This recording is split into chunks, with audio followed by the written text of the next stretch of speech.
to your album. To all of me. And to a great interviewer. Amen. I'm not even calling you a blogger anymore. You've stepped your game up. This is a very sophisticated decanter. And this is for you, for your wine. Aww. This is crazy. Thank you so much. Explain to me. So this is Frankie's restaurant, and you can. So what happens is, like, wine is like cooped up in the bottle, right? Okay. So when people swirl it, it's getting air because it's alive. And when it hits air, it starts to breathe and grow and become what it is. Mm-hmm. And what this does, this ball actually has water in it. So wine, it's like has the viscosity of oil, so it doesn't want to touch water. Like wine and water don't mix. Mm-hmm. So the ball, this glass they use is a special glass. So when the wine hits the ball, it's almost like water. And it spreads the wine real quick, and it goes through here.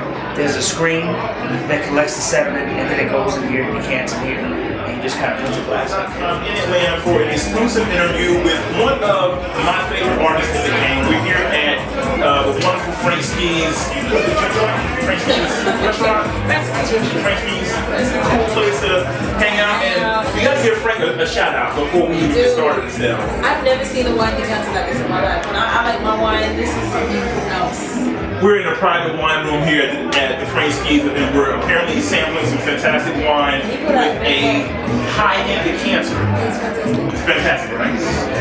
Speaking of fantastic, we have to talk about this album. I mean, All of Me. It's a very bold title. It's a very bold title. All of Me, I mean, essentially, you know, people haven't seen you in a minute. I mean, you've been around musically, but you've been kind of like, I would say, kind of diving into different musical influences this past year or so. You know, we've heard different sounds from you and different influences. Or at least 3 or 4 records that could have been like in movie scores. I mean, that were awesome records. Tell me about who you've been working with. Tell me about, you know, this album, this journey, and tell me about what it's like to be All of Me. I started the album 3 or 4 years ago. I started with the title. I figured I'd go back to, again, the way I make albums, the way I make music. You know, I kind of start with a concept, an idea, and title. And the first album I made was on my own label, and it's called Diamond in the Rough. And the second album was called 18A, which is like a tribute to my mom. You know, this album, Shine, was kind of named by somebody else, which isn't a bad thing. But this album was All of Me, and it's kind of taking it back to, you know, why and how the love for my albums, the love for why I got in the game.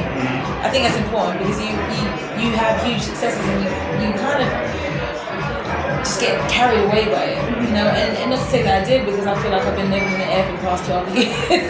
I'm blessed, I've been living in the air, but it got really unpleasant, you know. And I wanted to kind of bring it back to why I started, who I am, the entire reason I'm in this game, you know. Why was it unpleasant? It's just people, things, people, myself. I was being a huge distraction to myself, trying to carry the world, you know, and it got ridiculous. It got to the point where I was like, yo, I hate everyone around me. I have to get rid of everyone around me. Oh, wow. Oh my goodness. And there's people that I rolled with for like years. So for me, this is a whole Kind of purge. yeah, it's a purge, it's a rebirth, I'm alright with who I am. I'm perfect with it. I'm bad, I'm good, I'm happy, I'm sad, I'm free, I'm a prude, I'm all of that. You know, this is me. Well, tell me, All of Me in stores February 28th. February 28th. Tell me, collaboration-wise, who have you been working with on this Oh album? my goodness. Alright, so we have Janelle Monáe. It's understandably so, All of Me, Estelle is minus Kanye West. It is. Everyone is looking for you and Kanye West to collaborate again. That'd be too easy. American Boy was exciting. Tell us why he's on this album. He's on the album because, again, I have to give us some space. You know, I love Yeezy. We were trying to work for this one, but he was busy. Which you can understand. And, Making fashion lines and Paris and all kinds of putting out nonsense. 3 albums. Putting out job applications over Twitter. Leave it alone. I admire the hell out of Kanye, but that was lightning, and you can't make lightning strike twice in the same place. So if we work on something else, I've known Easy for a while, so he knows me. He knows my whole thing. So when we're ready, we're getting it. It's not deep. He's like cousin Easy. So when we're ready, it'll happen, and no one expects it, and it'll he pop in and I guess. Well, you better tell me first and then when it happens. That's all I know. Because if I gotta find out over boxing, it's gonna be a problem. Listen, Estelle, as always, I love you. Great pleasure. We want to definitely thank Frank Ski for this fantastic wine, and thank Ken and Ken Next Records, and of course, thank you for always sitting down and always keeping it real with Gyant Unplugged. So listen, you guys, you know what it is, Gyant Unplugged. We'll be back with more Estelle, but Estelle, let's get you singing it out for us. And I thank you, said I thank you, said I thank you.